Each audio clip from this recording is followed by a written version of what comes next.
We are live now, doctor. Okay. Manisha madam, please. Dr. Manisha madam, please.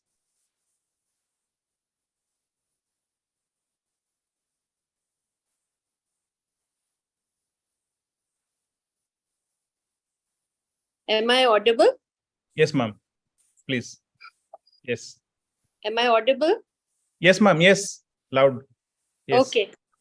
So good evening, everyone, and welcome to the image and the video competition by VRSI. We have been getting very enthusiastic entries for this competition every month. And Dr. Naresh Babu and his team is doing an excellent job in conducting this competition, along with Dr. Chitranjan Mishra. So I will request Dr. Naresh to take the proceedings for today's felicitation forward. Thank you, Dr. Manisha, and all the senior members of the VRSI, and Chitranjan and Dr. Sangeet Mittal, my core team. And I'm very happy to welcome all the winners for this session, because usually we'll be seeing the repetition of the same face every time, but this time we are seeing a lot of new faces, which is a very good trend. And we want more and more images to be submitted. But unfortunately, it's not really happening. And again, I keep on telling only one thing, like we as, at VRSA, we don't have any copyright over any of your images. If you want to send it to any cover page, you are welcome, or to any other competitions, fine. It is basically to highlight that these wonderful images are seen by us in our place, in our country. So with that short this thing, I will invite our co-member, Dr. Chitranjan, who will be the master of ceremony for this, to take forward. Over to you, Chitranjan. Thank you, Dr. Naresh sir. Thank you, Dr. Manisha madam. And we are going to felicitate the winners of the months of April, May, and June for the VRSI image competition. So first of all, the third prize winner for the month of April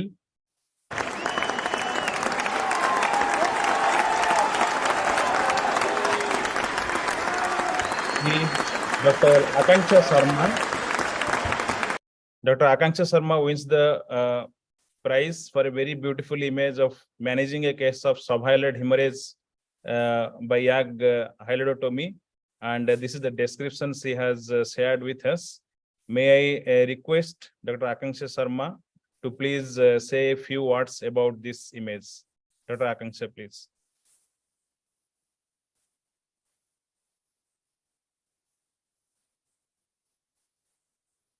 I hope she has not joined, Dr. Akanksha Sharma. So may I request Dr. Sangeet sir. Chitranjan, I think Yes. she joined. She is in that iPhone, she said, right? Akanksha, no, Adyasa Das. That was Adyasa Das. She has changed anyway. Right. Akanksha is not there. I have called her 2 to 3 times. Okay, fine. You go ahead. So, Dr. Sangeet sir, your thoughts on this YAG hyaloidotomy, which cases we should take or prognosis is better, and which cases we should defer or plan for surgery? Yeah, I think it's a well-defined procedure now, though I'm not very experienced at doing it, but these images are definitely very beautiful and they inspire me to do this quite often now. But I think we have to be sure that the hemorrhage is pre-retinal, it's not subhyalem or subretinal. Otherwise, you may cause problems while draining this. And to diagnose that by OCT, sir? OCT?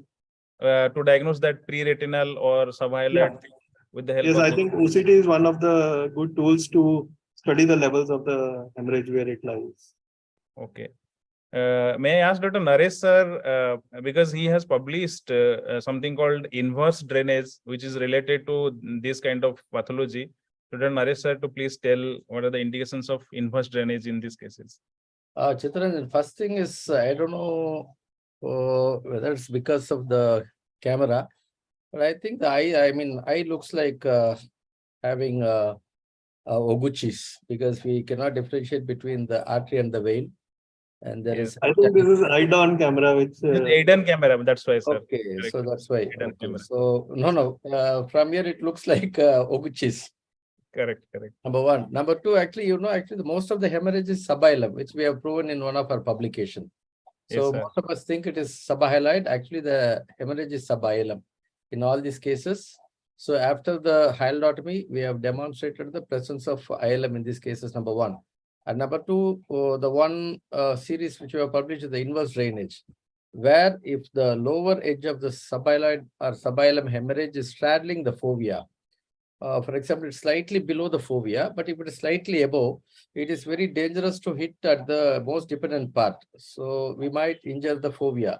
So what we usually do is we do somewhere superiorly. Usually I'll do, maybe if you can see the pointer in this case, this will be my choice. And after that, we inject either gas or SF6 0.3 cc, we inject and leave the patient in the prone position.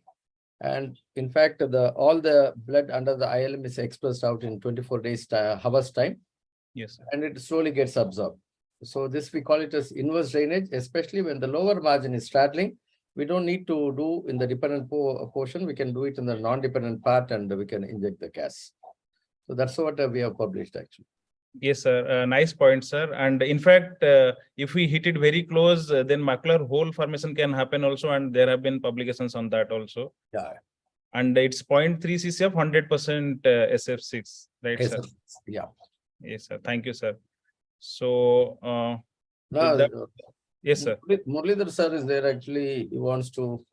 Dr. Muralidhar sir, please, your thoughts on this. Yes, sir. Yes, sir.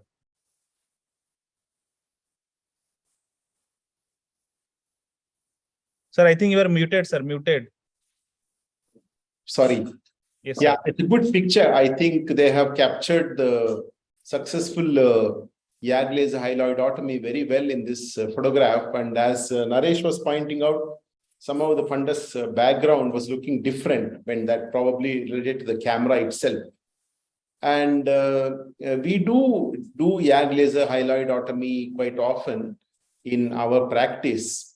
And we find that, yes, it works well whenever the blood is quite fluid and it has become a liquid. And of course, as Naresh pointed out, it's the dependent portion has to be away from the fovea, quite away from the fovea for avoiding any foveal damage.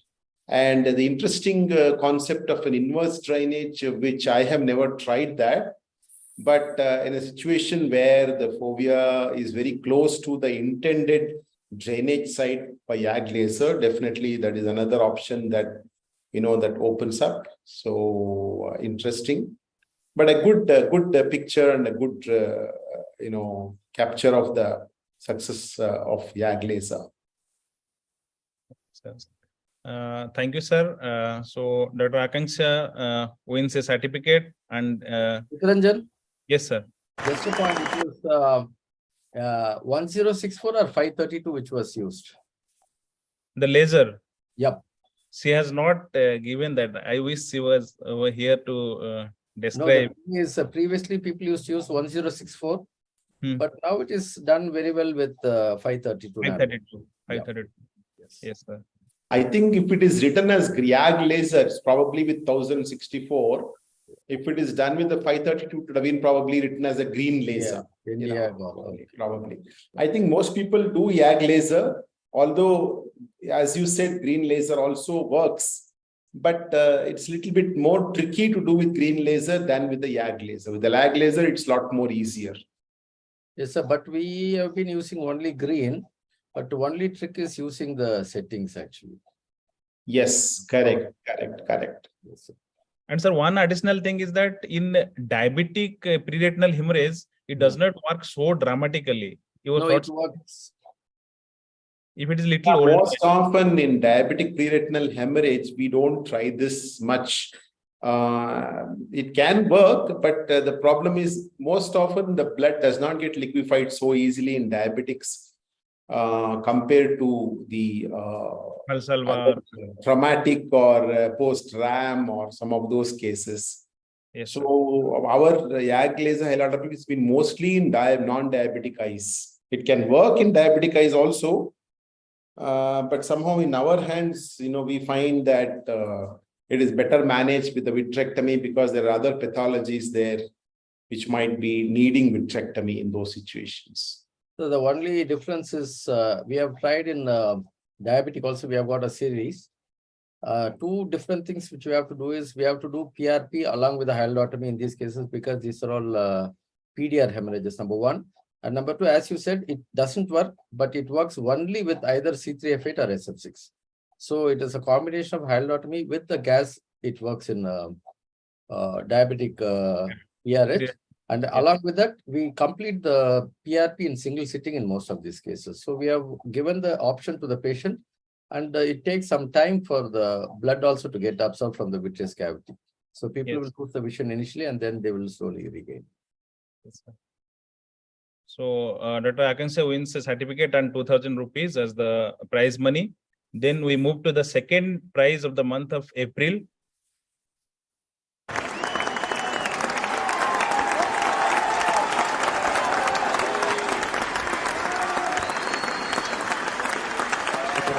Second prize goes to Dr. Anjana Mirajkar. She is a VR fellow in Retina Foundation, Ahmedabad.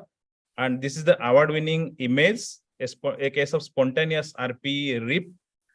This is the scientific description she has given. May I request Dr. Anjana to please describe the image? Dr. Anjana.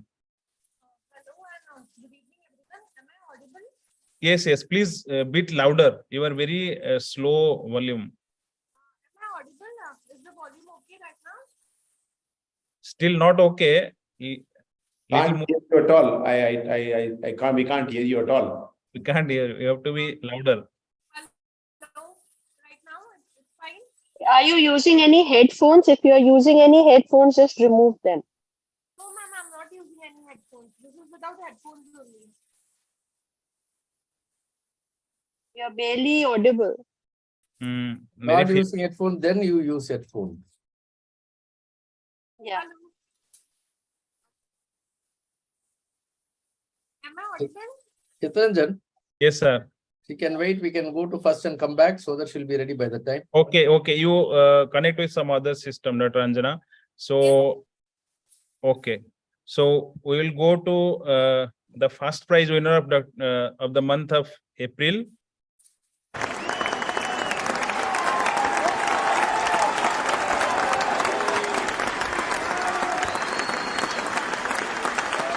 Dr. Gaganjit Singh Gujral, he wins the first prize for a very interesting image, bilateral symmetrical foveal subile hemorrhage in anemia, pernicious anemia. This is the description he has given. And this is the image, fundus photo montage with the OCT. May I request Dr. Gaganjit Singh Gujral. He is a VR surgeon in CFS Delhi. Dr. Gaganjit, please. Thank you, Team Vrsi. This is a montage fundus photograph of both eyes, which depicts symmetrical foveal altered hemorrhage with few scattered superficial retinal hemorrhages scattered across the posterior pole. The OCT localized the pre-retinal blood to the subilum space. Actually, the patient presented with a diminution of vision in both his eyes. Right eye vision was 6/60 and left eye was 6/36. He was referred from a medicine department with diagnosis of alcoholic liver disease with portal hypertension, grade 2 esophageal varices, and vitamin B12 deficiency anemia. So we managed the patient conservatively and let the medical team take over him and manage him. Thank you. What was the hemoglobin level you told, Doctor? At that time when he presented, it was 7. 7. Yeah. Okay. Okay. What is the final outcome in this case? Sir, Patient actually, underwent- the case underwent was seen in surgery?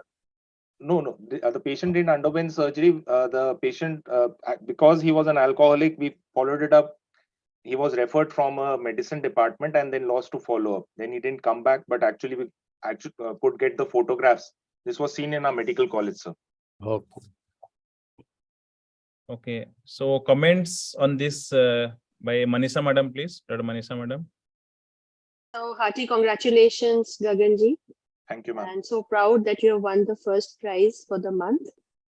I was just wondering that since it is a very old discolored hemorrhage in the subfoveal area, I mean, did this patient really recover any vision without any intervention? Ma'am, that's the thing, because we couldn't follow up. He wasn't primary our patient. So when he presented, we got hold of these photographs. This is not a follow-up photograph. This is the time of presentation to our department. Okay. Yeah. Right. A very interesting photograph, because you usually don't see such a bilateral symmetrical presentation of the hemorrhage. Exactly. And ma'am. and it would have been difficult actually to diagnose this case if you did not have the preceding history. Exactly. But he came with all the paperwork done already. Right, Yes. right. Yeah. Yeah. Very interesting image. Thank you for Right. sharing it with us. Thank you, ma'am. Any other comments on this image by any of the expert panel? I think it's a very well done montage, but I would have loved to see only the central image. That would have given a more detailed. Yes, yes. Okay. So that Gaganjit wins the winning certificate for this, and 5,000 rupees as the award money for this. And may we know, Dr. Anjana, are you ready with your new mic, new sound system? Dr. Anjana?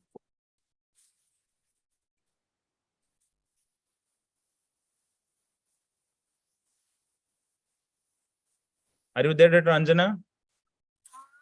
I'm there, but I'm not able to connect to a Bluetooth device actually. Okay, let's go ahead, Chitranjan, the way whatever we are audible, Yes, whatever yes, she's please audible, describe we'll this hear image. that out. Dr. Anjana, please describe Please this go image. ahead, Dr. Anjana. Yeah. Hello and good evening, everyone. This was a case of a 62-year-old male who had come with dimness of vision in the left eye since 5 to 6 months. And vision in the left eye was 6/18, other eye right eye was 6/6, and this was the compilation of the images, the ancillary tests that we performed on him. The first image is a color photo showing us the foveal reflex to be altered with an oblique patch that is passing through the fovea with a small pigment-typical detachment inferiorly with fluid surrounding it. This was a late FA picture which showed us hypofluorescence in the form of window defect as well as some leakage. This was the late stage of the ICG. The third picture is the late stage of the ICG showing us hypocyanosis as well as hypercyanosis. And this was an OCT image which is put down in the end showing us the reflected RPE along with the SRF and the bare choroid. So other eye, the FA showed us pooling because he had a pigmented detachment, and the OCD OCT showed us a PED. So we framed the diagnosis of spontaneous RP in this case. How did you manage, Dr. Anjana? We gave him a trial of anti-VEGF with guarded visual prognosis for this patient, but he was lost to follow up with us. Okay. Our expert panel opinion on this, how to manage this RP, whether we should go with anti-VEGF or anything, any other thing. Dr. Naresh, sir, please. Chitranjan, if you remember, we had one case of Yes. same RP rip. Yes, Surgically. In fact, that video got the best video in last year's APVRS. yes, yes. Where we were able to deposit the RP and the patient regained, and he had exudative RD also. After surgery. I remember the name, but I'll not tell it because of patient de-identification thing. I remember the name. So he improved from 3/60 to 6/12 following S4. So Yes. surgery can also be kept as an option for these cases. Okay. I just wanted to add one comment that if you have an active CNVM and there is an RP rip, you have to continue treating that. You should not stop the treatment because the RP rip has happened because of the sudden progression of the fibrovascular PED. Or sometimes it can even be the other way around because of a sudden collapse.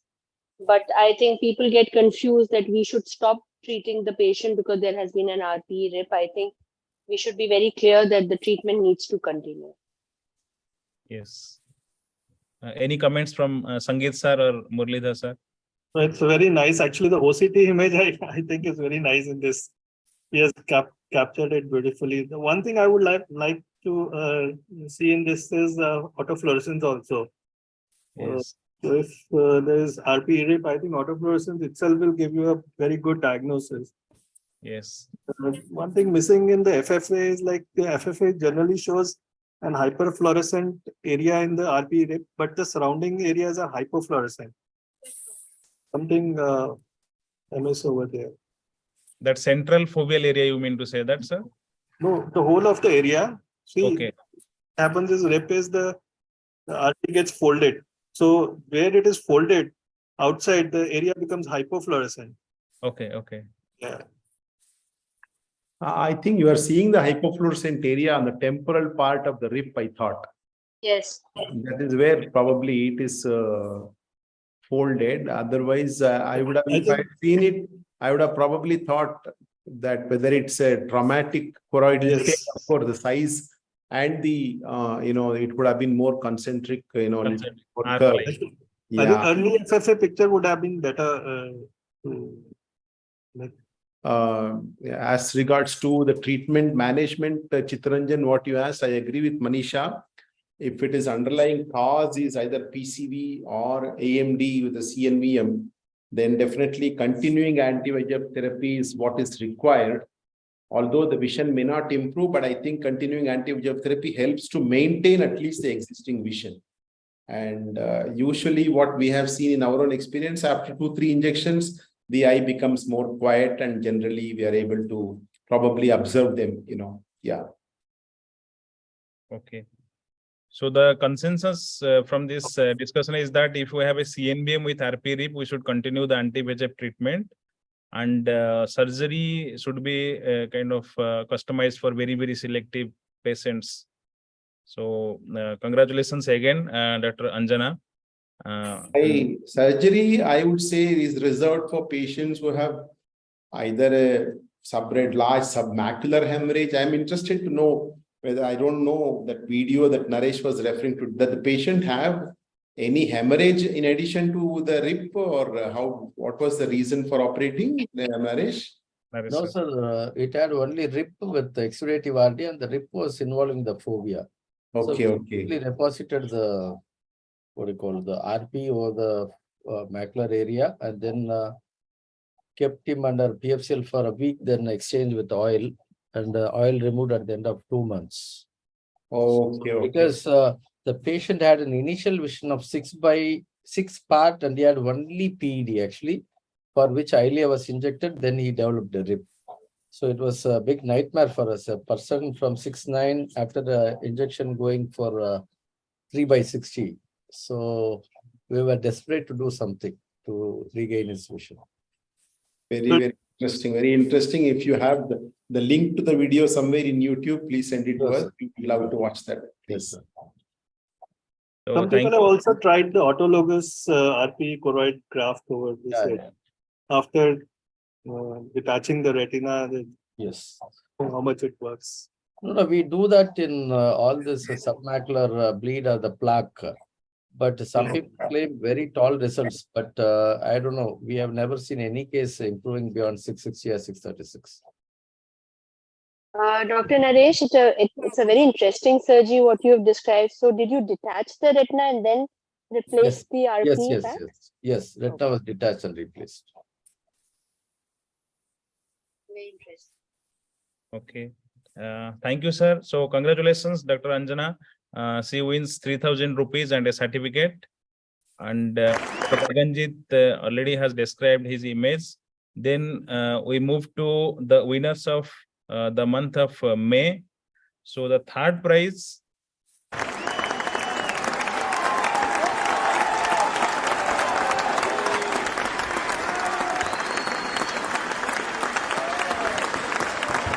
The third prize for the month of May goes to Dr. Navatika Mohanty. She is a VR fellow in Trilochana Nethralaya Sambalpur, Odisha. And I believe see the image with just 1 second. Now, Chittaranjan. Just 1 second, sir. I think somehow we are missing. I'll find it out.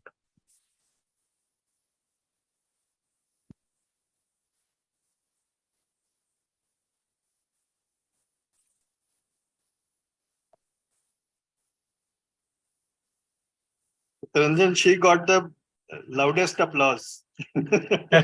Sir, is the image visible now?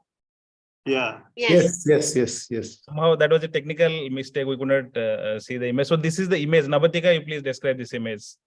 A very good evening to one and all, and thank you VRSI for giving me the platform. And this is a picture of a 35-year-old male patient who came to us with traumatic dislocation of cataractus lens, and he had to undergo past plantar vitrectomy and densectomy along with scleral fixated IOL. On follow-up after 1 month, we saw that there was this pigment deposit on both the surfaces of the SFIL, which was leading to a decrease in his vision. So it did not resolve with conservative management. Also, we had given topical steroids. So we advised the patient to undergo a repeat surgery to clear these pigments. However, he didn't come for follow-up. Thank you. Any opinion of our expert panel? Sometimes we get to see these images, especially trauma cases where there is injury to the ciliary body and iris and the uveal tissue. We get these pigmentary deposits, and maybe doing a YAG pigment sweeping may not be possible with multiple pigments. How to go ahead with these kind of pigments? I find doing the YAG laser to something like this on the anterior surface is easy. Yes, sir. Whereas if it's on the posterior surface, I find that it is often difficult to remove these deposits. More of deposits we have removed from the anterior surface of the IOL. But otherwise, I don't know how else can we manage this. I'm interested to know, would anybody go in and scrape these pigments from the IOL? I don't know. I've never done that. I mean, yes, sir. I was just about to add that I find this iris pigment dispersion very often in SFIL cases. And sometimes we've actually had to go in again, make a limbal entry. And then with a soft tip flute, we had to actually just rub it on the surface to displace these pigments. They do come out very easily.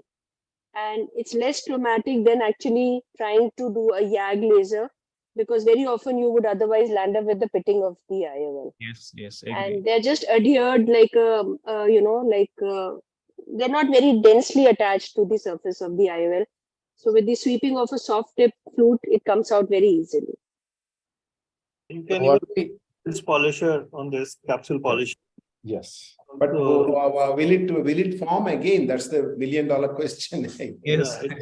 It may. Sir, actually, it never forms, sir.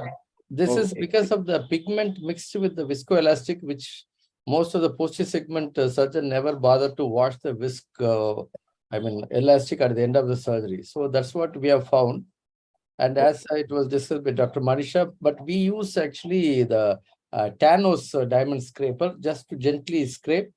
And in fact, it, as was told, it completely gets away from the lens, and it is, definitely less traumatic than YAG pigment dispersal. But it happens, I think, my experience, we have seen a lot. So what we think that it may be because of the viscoelastic and the pigment getting together and getting stuck, because many times we don't bother to wash the AC after we fix the SFIL. That's the only reason. Dr. Navatika, she has used viscoelastic, Chittaranjan. Viscoelastic was used, sir, but as you told rightly, we wash it, but may not be very meticulous like one anti-segment surgeon. That may be one of the causes. But I was also wondering, sir, should we use a little more frequent topical steroids in these cases as a prophylactic prevention? Is it needed? I just wanted to add one more comment that, I find this iris pigment dispersion or deposition more common in SFIOLs in comparison to the glued IOLs or the scleral fixated IOLs or the CMT flex IOLs. So I also attribute it to the chafing of, the back surface of the iris and the ciliary body with the sutures that we are passing. So No, I this find was sutureless, ma'am. this is sutureless. Yes, ma'am. It's very suture lesion. surprising. I find it more with the scleral fixate, I mean, SFIOs where the sutures are being used. I find it more often in those cases rather than the haptic just being fixated in the scleral pockets. Even if not sutured, still that haptic, when it comes out through that pars kind of what pars plicata area, there also might be, because of the mobility of this iris tissue, some amount of pigment dispersion might be there.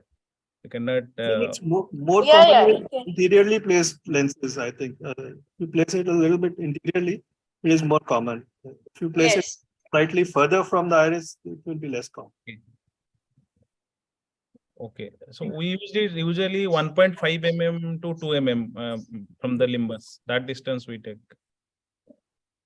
I think used to 2 face mm this problem. 2.5 is good. 2 mm is good enough.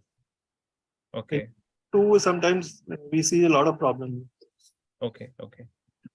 I used to face this problem a lot when I used to do the fixation with the sutures. But somehow I'm not seeing it that often when I'm doing a glued IOL or that CMT flex IOL. So probably what Dr. Sangeet is highlighting is right, that probably our scleral fixation with the suture was probably more anterior, causing more iris chaffing in comparison to the other IOLs. Okay. So, yes, But nice image. yes, sir. Yes, sir.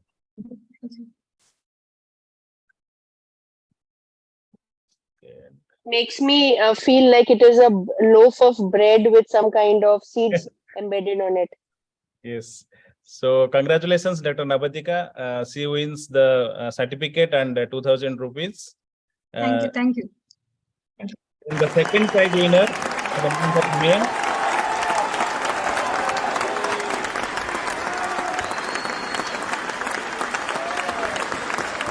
Dr. Anand Singh Brar.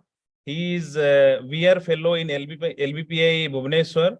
And this is a very beautiful image for which he has won the second prize for the month of May. It's necklace of retinal macrocyst in an eye with coloboma and retinal detachment. Very nice to see, but very difficult to manage these cases surgically. May I request Dr. Anand to please describe this image? Thank you for that. So this was the only seeing eye of a 13-year-old boy. And when the boy came to us, his vision in this eye was counting fingers close to face. So as you know that long-standing retinal detachments can have these large pseudocysts. Yes, I would reframe it as these are retinal macro pseudocysts because they don't have an epithelial lining in them. So here you can see that in this eye, where the optic nerve head can be seen, and inferior to that you have this area of a large fundus coloboma. But superiorly, these large retinal macropseudocysts were hampering the retinal reattachment during the vitreoretinal surgery. So an encircling band pars plana vitrectomy was done along with an internal drainage of the cysts. And after that, the retina could be successfully reattached with endolaser and silicone oil injection. So after 2 months, the a child regained a visual acuity of 20 by 200 with a normal IOP. Very nicely managed. We know how difficult these cases to manage. Dr. Anand, congratulations for that. And opinion of our expert panel on this, please. Dr. Murli, sir. In general, actually, we don't really do anything for the macrocysts, and they do not seem to come in the way of retinal reattachment. So we generally don't need to do anything. Dr. Anand, did you have to do this? Did you have to puncture the remove that inner layer a little bit or something like that, or what was? You said it was interfering with the settling of the retina. Something I was. Yeah, so few of the cysts were large. Okay. And because of that, they had to be drained internally. So a small retinotomy was made on top of these cysts, and then they could be successfully reattached. Generally, I don't think we need to do this. I would welcome the view of the others because I have never really done, or ruptured or, done drainage of these cysts. But of course, the picture is a very dramatic and very nice picture that you have captured of this eye with macro cysts. It's an Optos picture, sir. Isn't it, Dr. Anand? Yes, it is an Optos ultra wide field. Yes. Pseudocolor. Sangeet, sir, your I would just like to ask one thing is like if you did a retinotomy, was it partial, only in the inner layer or a full thickness retinotomy? Because partial retinotomy sometimes will again cause problems in management later. Yes, interesting one. So it was after that the subretinal fluid was drained, and then these cysts were punctured only on the internal side.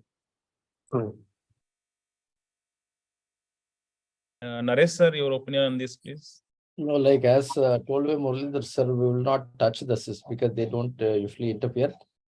And of course, in this case, I don't know. But if it is non-colopamentous eye where we can see the break, the best option will be a buckle. And with buckle, I think by 2 to 3 months, all these settles, cyst settles down. But a one-eyed child with all these cysts, the vision would have been last for more than a year actually. So I don't know how the child managed without the vision for more than a year. Have you removed the oil?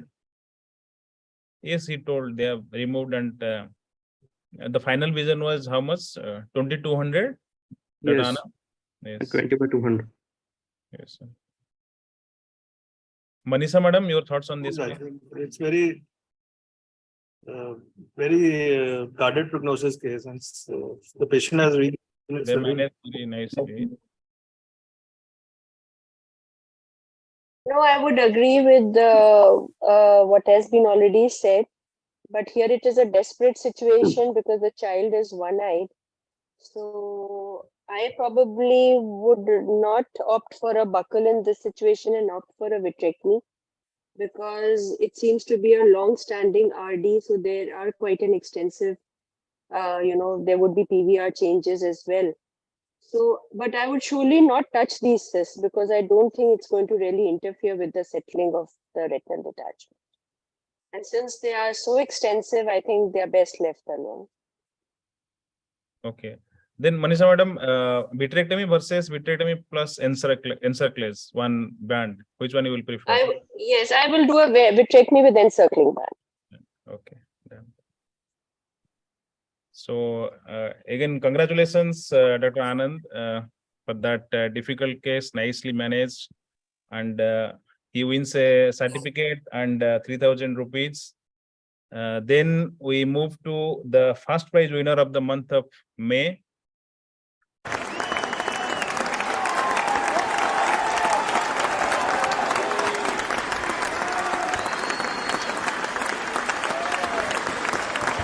So he's Dr. Veer Singh. He's a VR surgeon in Dr. Sohan Singh Eye Hospital, Amritsar, and this is the award-winning image. So this is basically one intraoperative still image. He has told that he will not be present because of some commitment. He's attending a conference abroad. So I'll be describing shortly what he has told me. This is one intraoperative still image taken in a case of very bad diabetic tractional retinal detachment. We can see the image over here. They did a bimanual surgery and the outcome was good. This is the short description about good means like the anatomical attachment they could achieve with this. So what we need to discuss over here in the era of the advent of very advanced vitrectomy cutters and port optimization and high cut rate and all this, the role of bimanual surgery in the case of very difficult eyes like this, where do we stand, or where do the this young surgeons stand? Our expert panel's opinion on this, please. I think I will start bimanual since the very beginning in this side. No doubt for that. I think Start a bimanual surgery straight away. almost like a tabletop TRD.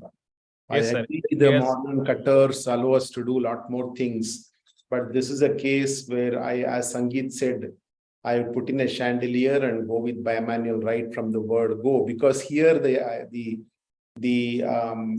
least trauma you can do, and is what is required to really salvage this eye. So I feel a case like this, bimanual is the way to go.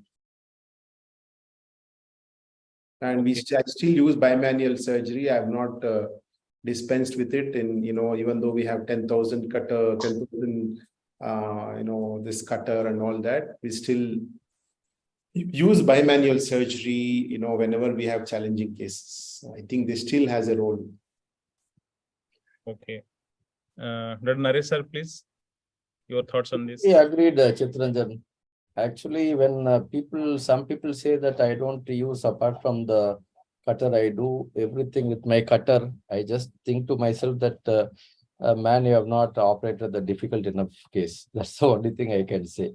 So in all these cases, I think we can use every possible thing to get the retina attached and get the membrane removed. So still, yes, we use a lot of bimanual even now. Yes, sir. Sir, any thoughts on the peak? Sometimes that is described a 24 gauge or something. In a 23 gauge cannula, we can use that with a tip bend needle. Yes. No, like promoted by Hemant sir, actually, it's a wonderful tool, actually. It's a reinvention, but Yes. still getting back the whole thing and getting us to do that. Really, that 24 gauge needle with the bent tip, it's a real wonderful thing, actually. So I have also personally told him. So I think he got the best video in ASRS for that. It's a Yes. real wonderful, just ₹1 tool, get a very nice plane for these cases. He has got a Red Buckler award for that also. I think. Yes. Manisha madam, your thoughts on this, please. Yeah, Chitranjan, I would also agree with everybody that this is an ideal case for a bimanual surgery. The reason being that also if you see that the retina is very thin, atrophic and ischemic. So it Yes. hardly is going to have any strength if we just try to do a membrane dissection with the cutter. So it surely needs a balanced surgery in the form of a bimanual. I think there's no other way to go about this case. Yes. So the teaching for all the young surgeons, us for over here, is that we should be ready with our bimanual surgery techniques, especially for cases like this. So again, congratulations, Dr. Vrsi. He wins the certificate and 5,000 rupees. And then we move to the month of June. So the month of June was little interesting. In the third position, we had actually 3 winners. It was a tie. So there was no malpractice, nothing. But all 3 of them, they got the same mark that is coming from the polling. So so the June month third prize, the first of the third prize is awarded to Dr. Kamal.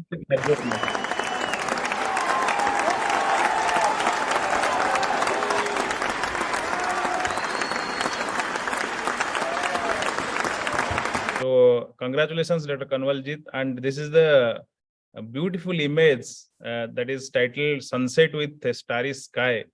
And this is the description she has told us, but we'd love to listen to her with this image in the background. Dr.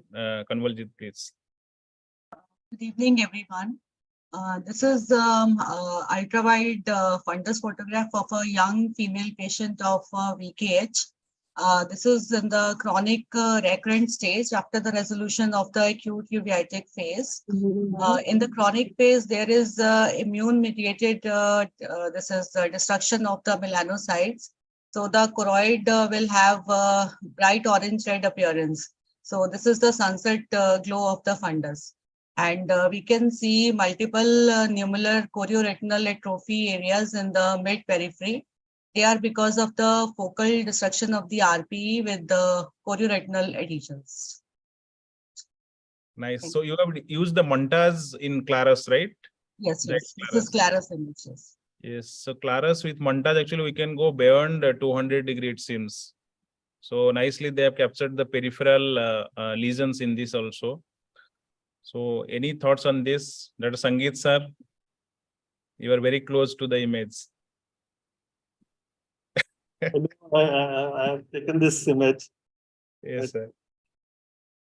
Luckily, it has come out nicely. Yes, I think Kamaljit has described this image quite well, and the title was apt. yes, sir. I'm very, it's a very interesting image, and I have never seen such lesions post VKH, like these kind of lesions. Somehow it makes me feel like I'm seeing a POHS kind of a Mhm. picture. But in So India, it will be rare, ma'am. That's why. yeah, it will be very rare, absolutely. But it's a very interesting image. I've never seen lesions like this post VKH. Yeah, the difference is like POHS won't present like the sunset sign, the sunset glow. Yeah, of course. This- Yes. But So if for we this, leave that sunset, then these lesions are very atypical of a VKH also. These, I think, are the in the chronic recurrent phase. These lesions sometimes, because of the Dallen-Fuchs nodules, they dry up because this kind of choroidal atrophy. But definitely, this is very rare. I think this kind of presentation. yes, for the sake of residents, maybe I'm going very simple, but POHS is presumed ocular histoplasmosis syndrome. If any resident at all is attending, so that's what, and it's very rare in India. That's why we're discussing about this. Yes, sir. Please continue, sir. POHS, I think the classical features is like peripapillary atrophy, no vitreous involvement, chororetinal spots, mostly in the posterior pole, not in the periphery. And then presence of CNVM again is classic of PHS. But again, PHS again is a very only a clinical description. There are no lab investigations for that. Yes, sir. Naresh, sir, your thoughts on this image, please. Nothing much, Chitranjan. Okay, sir. Murli, sir. No, nothing much to add. It's a very kind of a very dramatic picture, very nice picture. But my thoughts are similar to Manisha that, in VKH, it's unusual to see such extensive kind of depigmentation or whatever you want to call it. It's quite unusual, but it's a very dramatic picture. Yes. Okay, sir. So thank you and congratulations to Dr. Kanwaljit for that nice image. She wins the certificate and 2,000 rupees. And then we come to the another third prize winner. She is Dr. G. Santosh.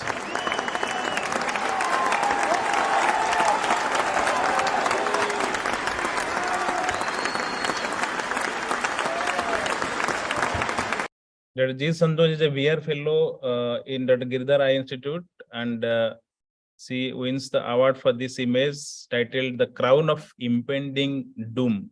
And this is the description: an unfast infrared reflectance image. May I request to please describe this image? Dr. G. Santosh. Good evening, everyone. I'm Dr. Jis. I'm a VR fellow in Girdhar Eye Institute, and this is an image of a treatment naive type 1 diabetic who came to our clinic. And while I was doing the OCT, I just noticed this front of neovascularization on the disc. So I thought it would be nice to capture. It was a very scenic one, but definitely it is a sign of impending doom. So that is why the title. And crown, the title crown, because it was on the optic nerve head. So hence the title. So, and I think the IR image actually captured the arborescent vessels quite well. That's all. Did you follow up this case? Was there any shrinkage of this neovascularization over a period of treatment? Yes, sir, but this was a very aggressive disease. Ultimately went in for a vitrectomy recently. This picture was actually taken last year, which I sent this year. But this year, the patient had been taken up for a vitrectomy surgery. The patient had developed some non-resolving vitreous hemorrhage and some focal tractions, which had to be cleared up. Yes, very nice image, and the title is very aptly given with some philosophical thought behind it. And may I request our expert panel to please give their comments on this? Dr. Manisha, madam. No, Chitranjan, I don't think I have anything much to add because the image is, I think it's self-explanatory. Yes. So, and it's a beautifully captured neovascularization at the disc. Yes, ma'am. I'd like to say to the people who are watching is like the fundus, the images you can send, like you can send all, see, you can send the fundus images, the OCT images, even like as Dr. Ziz has sent the infrared image or an OCTA image, anything can get you a prize. So just for the viewers' sake, I would encourage them to send any types of images which they find interesting. Yes, they have to just think out of the box, Yes. not only just the treatment, like how to document it and what the title to give. Yes, sir. Dr. Jiz, it was a nice image and a nice thought to share it with us. Thank you. Thank you, sir. Yes. Chitranjan, I have a question for the panel. Like in this case, along with PRP, how many people will be injecting anti-VEGF also if the new vessel is so angry looking? Okay. Maybe we'll start with Murli, sir. Macular edema, I will go with the PRP first. I would not be injecting anti-VEGF in this eye. I would do a laser, and if laser induced contraction happens and traction increases, surgery would be my. This one, I am afraid that this is one case where crunch syndrome can occur following an anti-VEGF injection, is my thinking. So I would probably really kind of stay away from injecting anti-VEGF here. But I would be interested to know the others' views as well. Other panel, please. The same, I think I'll also do a laser first. Until and unless there is an associated macular edema or associated media haze, so that the laser is not possible, I may think of anti-VEGF. Okay. Macular edema associated, that means that goes in kind of protocol S kind of indication more. Yeah, if macular edema, I think then we can go ahead with an anti-VEGF first. Yes, That, sir. help in settling the edema as well as taking care of the new vascularization. And once the edema settles down, I'll proceed with the laser. Okay.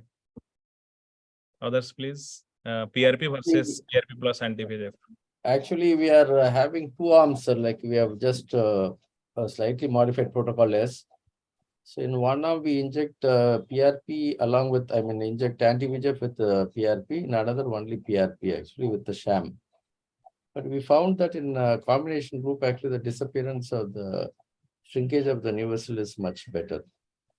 But in this case, I really will not be bothered about what you call the crunch syndrome, because it looks more into the vitreous cavity than over the surface of the retina. Okay. Manisha, madam, your thoughts? PRP only or plus anti-VEGF? I will go ahead and do the PRP first. And if this neovascularization looks aggressive enough, even after having done a complete PRP, then probably I may give a thought of injecting an anti-VEGF, but not as the first line. Okay. So maybe what Dr. Naresh sir is telling, that is a good study that is happening. I think, sir, that is in the pipeline. That's not published yet, or it's accepted elsewhere. We'll be interested to know actually that finding of that study, PRP versus PRP plus anti-VEGF. Dr. Naresh sir? Chitran, data collection is over, analyzing actually, Okay, but we have not yet published. Okay, sir. Okay. So thank you. We had a nice discussion on this image. So congratulations, Dr. Ziz, again for winning the third prize with the certificate and 2,000 rupees. And then we move to another third prize winner, that is Dr. Ashish Markan.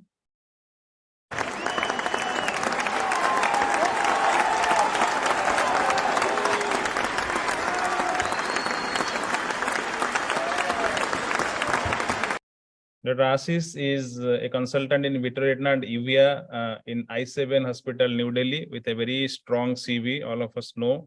So this is the award-winning image, multicolor imaging in a case of OD-pit maculopathy.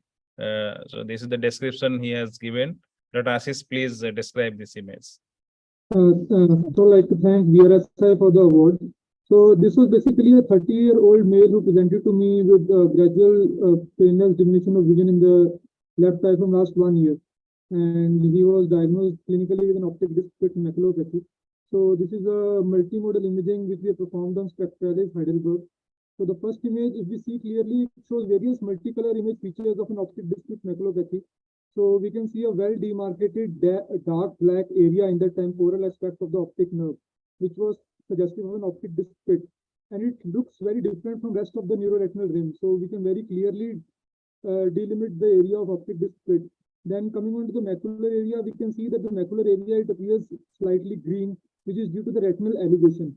And then in the center, there is this orangish hue, which is present, which is basically due to the increased light transmission from the overlying thinned out retina, and because of an increased light transmission which is reaching till the choroid.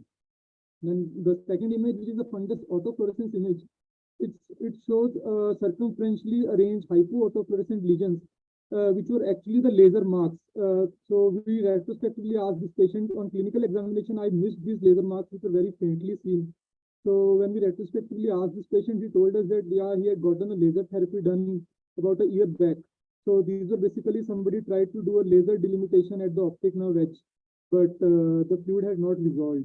Also, we could see that the subretinal fluid and the interretinal fluid, it gave hyper-autofluorescent signals, which could be seen in a radiating fashion around the central area. And the last image is an SD-OCT image, which shows a large amount of neurosensory detachment and a multi-layered interretinal splitting. So we have taken up this patient for surgery. I operated him like a month ago, did an ILM peeling and also stuffed the optic disc pit with the ILM, keeping the ILM hinged at the nasal edge of the optic nerve head. So at 1 month post-op, still the fluid had not resolved till now, and just my fingers crossed, and I've called him after 2 more months of follow-up. Let's see if the fluid goes down. Thank you. Okay, nicely captured image, and you have described the multicolor imaging very nicely, Dr. Ashish. And you told that you have followed for 1 month only, right? Yeah, sir. I operated him last month. So he just came a week back, but there was no change in the optic. There was no change in the amount of fluid at present. The flaps, they could be seen, they are stuffed inside the optic nerve pit, but the fluid resolution has not started yet. Okay, so this is the condition actually where the patient should be patient and the doctor should also be patient. It does not resolve till 6 months, or even sometimes described till 12 months. So the fluid takes long time to resolve. That's what is the traditional teaching, and we all know clinically. Still, let us discuss with our expert panel, our seniors. Let's start with Dr. Naresh sir. He has published a very nice article on this comparative study. Dr. Naresh sir, please, on OD-pit maculopathy. Yes, you have told everything, Chitranjan. You have to be patient. Maybe it takes minimum of 6 months. Yes, sir. And maybe now our choice is usually squirrel plug number 2. And now third thing, actually, we have started doing one more thing. Like after first month, we have started doing micropulse for these cases, just to see whether that facilitates the absorption of fluid in these cases. We don't know the results. Actually, we have done maybe 2 or 3 in the recent times with the fluid still remaining. Maybe if the micropulse can help. To the elevated part, sir, to the edematous area. Yes, exactly. Whether the RP can be stimulated to absorb the fluid relatively faster was our idea. Because in one of the RD cases, we found that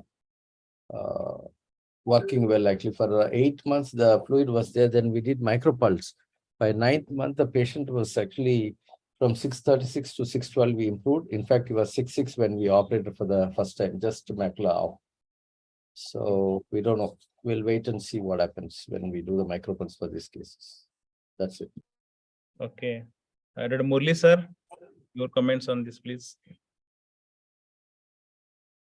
Nice, collection of pictures of ODP, and Somehow, for some reason, I think the audio quality of what Ashish was talking was not that good.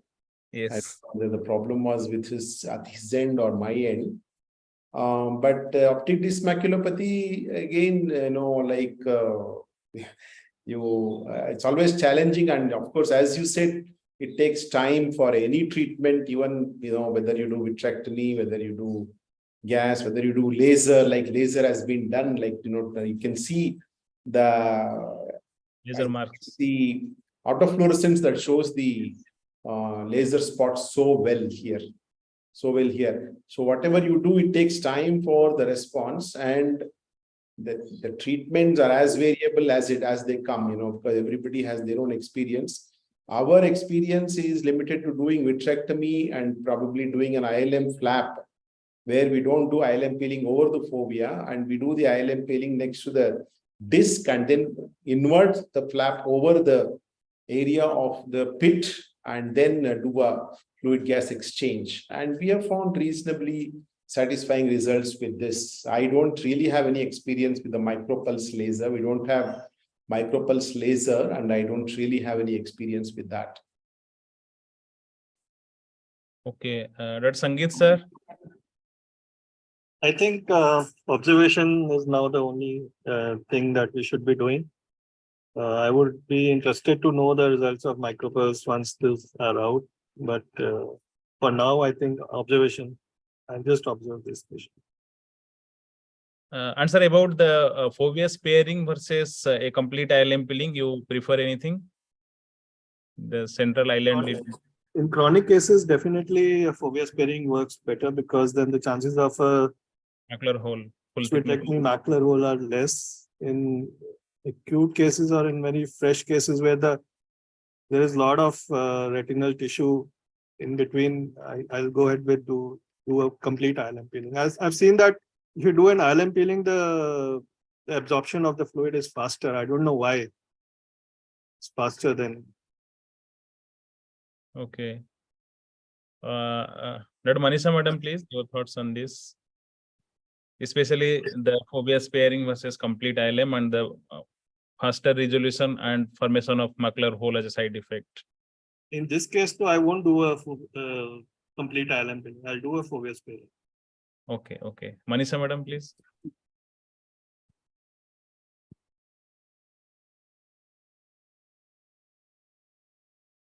Manisha, ma'am, you are muted, I think. Yes. Sorry, I missed that. What surgery was done by Dr. Ashish in this case? So Dr. my- Ashish. I did a past vitrectomy with a fovea sparing ILM peeling, and then inverted the ILM, keeping it hinged at the nasal edge of the optic nerve edge. Okay. So I think, as Dr. Chitranjan, you rightly mentioned that the fluid absorption takes months together. And I myself have, waited for literally 1.5 years for the fluid to resolve. So it's a very slow ongoing process. So we have to be very patient, but obviously you cannot do any other intervention except for just waiting and seeing the fluid go down. As far as the ILM peeling is concerned, I have not operated so many cases, but whatever few cases I've operated, I've done a limited ILM peel. As mentioned that, there's always a potential risk of a subsequent macular hole formation. I really won't be able to comment on what Dr. Sangeet said, that probably the absorption of the fluid is much faster with a complete ILM peel. I think till we don't have a comparative study, it will be difficult for us to comment. But it's a very interesting concept what Dr. Naresh mentioned of doing a micropulse laser, but I really cannot reason out how it's going to work, because here the problem is of the abnormal passage of whether it's the liquefied vitreous or the CSF shearing through the retinal layers. So micropulse will just increase the outflow of the fluid, but how it is going to really stop the further fluid from coming and shearing the retinal layers, if Dr. Naresh could explain that. No, what I was telling is this we are trying in post-op cases. First, we do a vitrectomy plug. And then Okay. subsequently 1 month or 2 months post-op, we start doing, we have started this micropulse. It's not Okay. micropulse alone. It is in combination with the scleral plug surgery. With the surgical, that'll enhance the absorption much faster. Exactly. So the plug will Okay. prevent the influx, and the laser can facilitate the outflow of the fluid. That's what we Right. Dr. Naresh, can we do a fovea sparing grid laser with the normal laser subthreshold? Not, I don't really, because the advantage of this micropulses, we can sweep through the macula without any damage. So even if we hit the fovea, nothing is going to happen.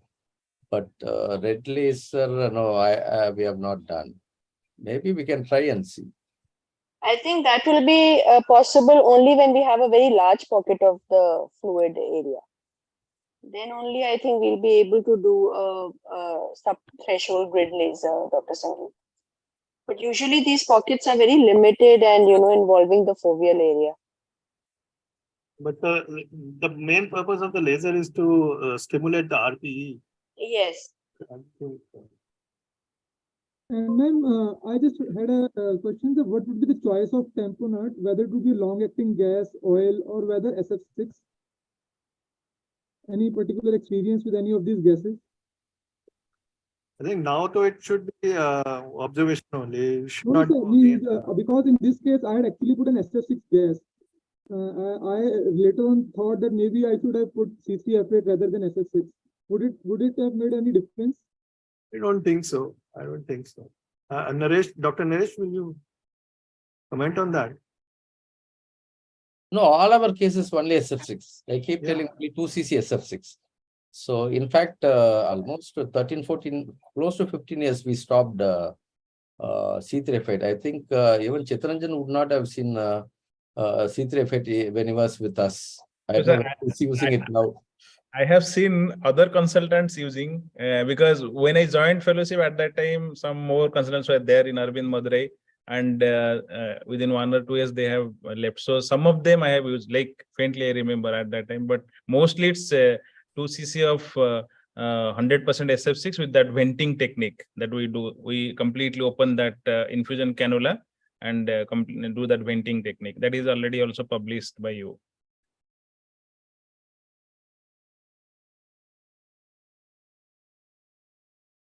So any other comments? We'll by- move on. Now, can we move? We'll move on to the next. Yes, Chitranja. yes. So congratulations, Dr. Ashish, on this, and he wins the certificate and 2,000 rupees. And the second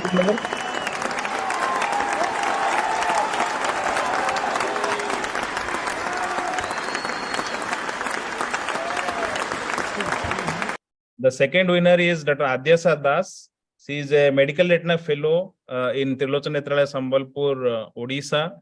And this is the award-winning image, traumatic posterior dislocation of the cataractous lens. May I request Dr. Adyasa to please describe this image? Hello, good evening, sir. So this shows a color fundus photograph of left eye with traumatic posterior dislocation of cataractous lens. The patient presented to our OPD with chief complaints of sudden diminution of vision in left eye following blunt trauma with a wooden stick. So his BCVA was in right eye was 6/6 and left eye was 6/24 with +10 diopter. On anterior segment examinations, the right eye was normal. By left eye, it showed few vitreous strands touching the corneal endothelium, along with iridodonosis and traumatic mydriasis. Fundus of the left eye, sir, as you can see in the image, it shows a cataractous lens in the vitreous cavity, along with PVD. So based on this, clinical findings, sir, left eye closed globe injury, along with traumatic aphakia was done. The patient was undertaken for surgery by Dr. Chitranjan for PP with PPL along with scleral fixated IOL. The patient came to us after a week, so with good post-op vision. 6/24 was his post-op vision in left eye. Okay, so nice. So apart from the clinical thing, what she told, it's the capture of the image. It's not a wide field image. It's just a 45-degree camera with that, we have taken this image and let us discuss about this.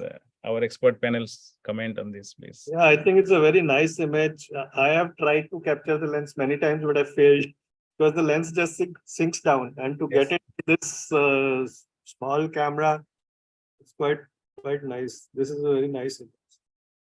Yes, sir. How did you manage to capture this, Doctor? Adya, sir? Yes, sir. So this was taken with our fundus photo camera, sir. No, it's very difficult in 55 days. Patient in the sitting position? Patient in the Yes, sitting position? yes, sir. Yes, sir. With sitting position only. Okay. As Sangeet said, it is difficult to capture because the lens can be mobile, and when the patient sits, it goes down. Nicely captured and Thank you, sir. very dramatic, good picture. Thank you, sir. Yes. So for the people who are having small interest in imaging, I must tell that very minimal, maybe 1 mm or 2 mm crop has been done to the image in the periphery, because as everybody is telling, there will be a lot of black shadows or kind of noise in the periphery. So that we have done the small crop thing. But overall, it's a 55-degree camera. And because the clarity of the media was there, and somehow the manipulation with the maneuver of the chin, we could capture this image. Yes, sir, please tell. So this also re-highlights the fact that you can win a award without having a wide field camera. Yes, ma'am. Yes, sir. Chitranjan? Yes, sir. No reason for 624 in this case? Anything in the macula? No, sir. Actually, the patient has not come for follow-up. It was probably day 15, you were telling, Adya sir, or some inflammation was still there post-operative. So post-operative, no, sir. Post-operative, very mild, very few cells were there. Rest, everything was clear, sir. But I remember it's not eventful. It went very fine. Maybe I'll check it again, and one more follow-up I'll give you, sir. There was no. I'm not talking about the surgery. Pre-op, any what do you call Berlin's edema, degeneration, something like No, that. sir. No, sir. No, sir. Okay. Why? That's why Dr. Naresh is asking what was the reason that the patient had 624 vision and not better? Get it checked by another optometrist. Yes, ma'am. We'll do the BCB reflection. Yes, Because ma'am. the eye looks very clean. Yeah. Yes. Yeah, it looks very clear. Disc Though you can't see the macular area in this. Yeah. But disc also looks good actually. Healthy. No pale. Yeah. Yes, So, sir. so traumatic mydriasis was present. That will was 624, doctor. Okay. Right, Chitranjan. Okay, sir. Thank you, sir. So, congrats. Any of our panelists telling anything? No, let's go ahead to the next one, Chitranjan. So, congratulations, Dr. Adya sir. She wins the certificate and 3,000 rupees. And then we come to the first prize winner for the month of June.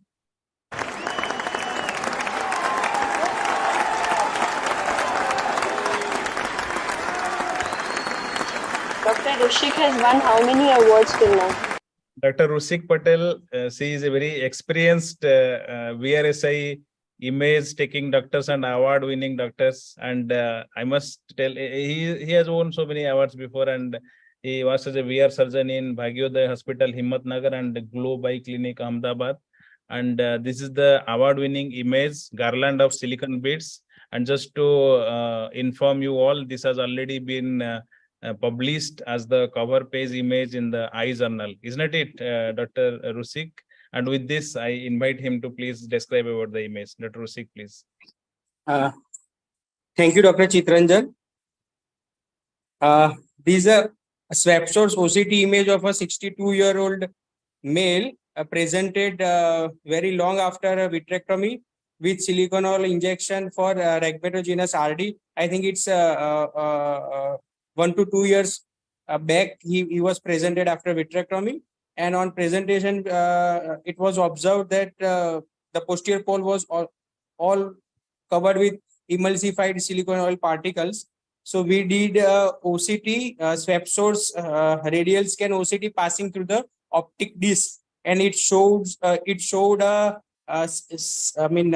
emulsified silicone oil particles, a layer of emulsified silicone oil particles covering the posterior pole, and beneath that layer there was a optic disc cup was full of emulsified silicone oil particles. So this appearance looks like a garland of silicone beads. Thank you, Dr. Rusik. And Manisha Madam, sorry I interrupted. Please give your comments on this.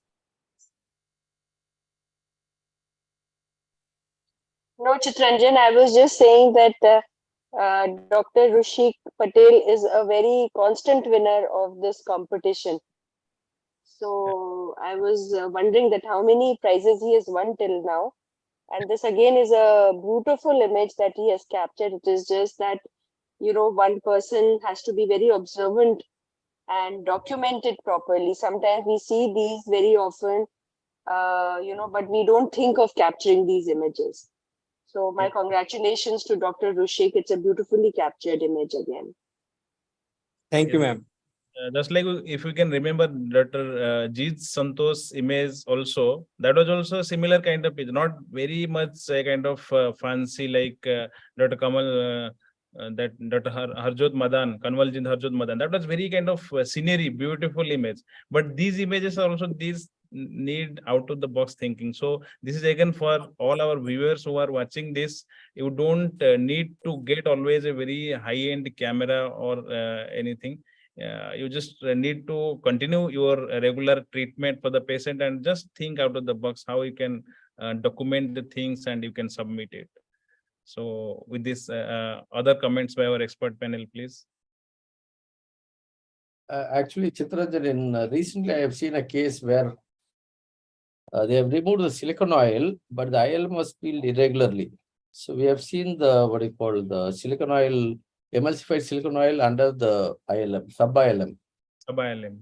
Yeah, so the patient had a drop in the vision from the time he had SOR until recently. So we have to go again, wash the, what you call, the silicone oil, and then we peel the ILM. So there is some marginal improvement in this case. So we have seen in post silicone oil removal, but in, I mean, doing a nice, what you call, the imaging in pre-SOR is a very nice way of demonstrating the emulsified oil. This was 1,000 or 2,000 or 5,000 oil, doctor? And no, sir, it was 1,500 century stock of silicone oil. Okay, okay. Because some company, without naming, emulsify much faster than their competitors. Sorry, sir? No, some oil emulsify. Yes, sir. Very fast. Actually, within a month, we are seeing emulsification in some companies' oils. Yes, sir. Okay. Dr. Sangeet, sir, your thoughts on this? I just wanted to ask the same thing about the oil, this with Sandy Stokes, because this oil, you just see that there is a lining of the oil, and below that oil there's a fluid in which those silicone oil droplets are there. So I was just wondering, like, if we are doing a vitrectomy for a myopic patient with a posterior staphyloma and putting oil, whether the oil stays like this and below the oil there is a gap, or the oil just goes inside that area and fills it. I don't know. This is a good image and provokes thought. Dr. Naresh, would you say something about that? No, like the what you said is absolutely right. The case which I was discussing also was a high myopic case.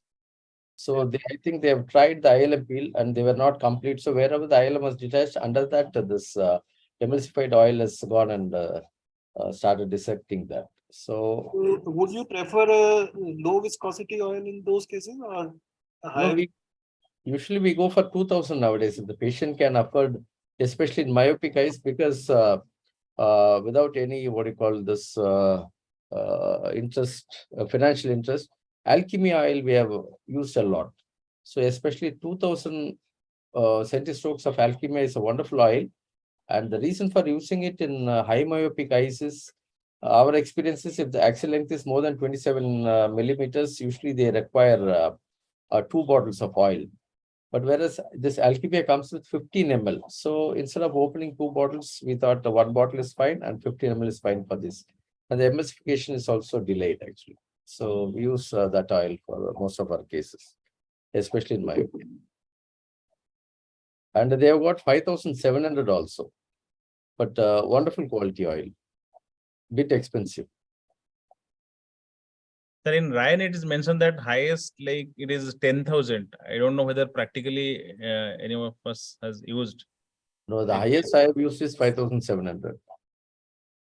Okay. Okay. And regarding the presence of emulsified oils, as Naresh sir told, the sub-ILM space, there is another pictures and perspectives comes in ophthalmology retina. I think Dr. Aditya Maitre, Piyush and Naresh sir, they have one image where in the macular hole, that emulsified oil was still left behind after so many months of the surgery. So they have published that. And in TNO, Tamil Nadu Ophthalmic Journal, we have published one clinical image with silicone oil in different places. As like Dr. Sangeet sir was telling, if there is a staphyloma in the posterior part, so the oil will be like a meniscus, a small portion of the oil will be there, emulsified oil will be there. So we do get some abnormal places where the emulsified oil is And also sometimes, Chitranjan, when you operate coloboma RDs, and Yes, if you have a break in the intercalating membrane, and if you have emulsification of silicone oil, then through that also it goes in the subretinal space, in the Yes, fold of the retina adjacent to the coloboma edge. agree. So Murlidhar sir is there. His thoughts on this. Dr. Murli sir. Much to add. I think the picture itself is very dramatic and nicely taken. So, and I think I should congratulate him for getting it on the cover of the eye. I mean, that itself speaks for the quality of the image and the, the way it is captured. So, nice capture. And I think we have talked about emulsification. And, yeah, I don't have really, whatever I use, sometimes it gets emulsified, sometimes it doesn't get emulsified. So I really don't have any answers to say how to prevent emulsification. I don't really have much answers. And as Naresh pointed out, in high myopic eyes, definitely we need to use more than 10 ml. And in those situations, maybe the silicone oil with a 15 ml, like what he says, could be definitely something that's worth keeping in stocks, which is the Alchemia, is it? What is the company name? Yes, sir. Alchemia, actually. It's an Italian make. Okay. One dealer is there now in Chennai. They supply. So it's a good quality oil, actually. Like I am very happy with it, basically. Okay.